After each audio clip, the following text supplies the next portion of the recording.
kabayan at ayan, so ito, panibagong vlog na tayo ngayon. So yun nga guys, no, dahil nasa deliver ako ngayon, so ito muna yung ating panibagong vlog dito sa may lugar ng Maynila. At ayan, so papunta ako ngayon ng Pasay. So ayan, napadaan tayo dito sa may PXC. Ang ganda dito, meron mga nakalagay na ano ba yan, ano pang design niya. So yes, dito yan sa may PICC. Ang ganda siguro pag gabi nun. So daanan yun, mga gustong mamasyal, daanan nyo yung PICC na yan. So ayun, pagpunta na tayo din sa may lugar nga, no, kung saan sa may Pandakan, Manila. Ayan, madadaan din tayo doon. So ipapakita ko kasi yung daan sa ngayon.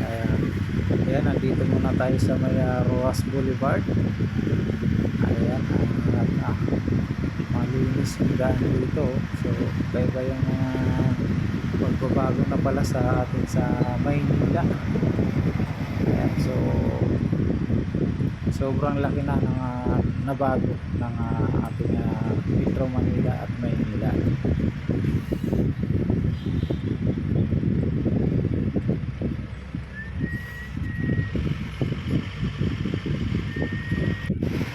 Ayun, so yun guys, dito naman sa part na to sa may side ng Manila Bay. Ayan, so pagpasensyahan nyo na kung yung ating kuha na video ay medyo mabilis dahil yun nga, no, dahil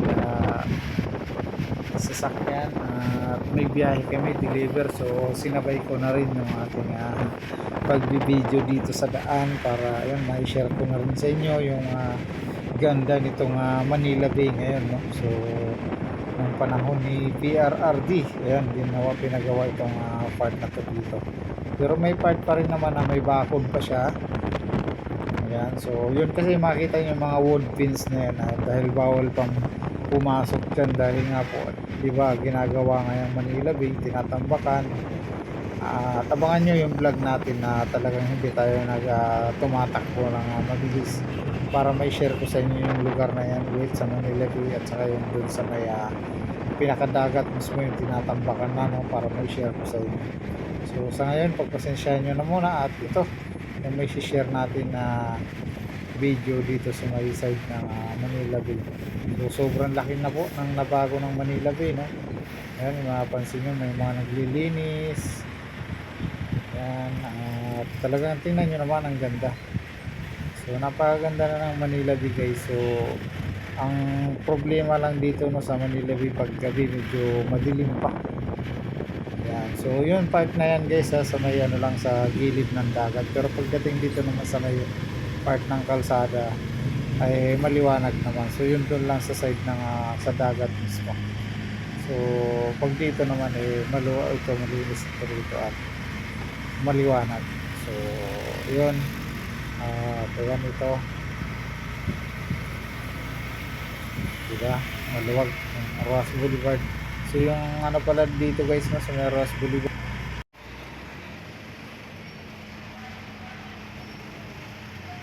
So ayan, nandito naman tayo sa may Pandakan ngayon guys. Ayan yung Pandakan. So dito ay nag-upgrade sila ng drainage system. Ayan, yung kalsada ay ina-upgrade nila yung, ayan, makita nyo yan, yung malaking butas, halos kasya yung ano, bus, yung pinaka ano, no, ginagawa nilang drainage, halos kasya yung bus. So sobrang laki. So yan guys, dito ito sa part ng Pandakan, no, sa may Skyway. Ayan, so galing ng Carino papunta rito sa may Skyway. Ayan, at dito naman sa part na to guys, so ang lawak pa, oh. Maganda sana dito guys, no, kung magkaroon ng siguro kahit palaruan ng mga bata o ewan, kayo guys, suggestion nyo lang yan, yung bakante na yan, napakalawak. So ang ganda dyan, or ano, maganda, kung ano yung maganda dyan. So comment nyo na lang guys. At syempre guys, sa mga bago pa lang dyan sa aking channel, subscribe nyo naman yung ating YouTube channel, like and share na rin para ma-update kayo sa ating mga video pa dito sa Metro Manila. Ayan, so ito yon extension papuntang UN Quirino extension.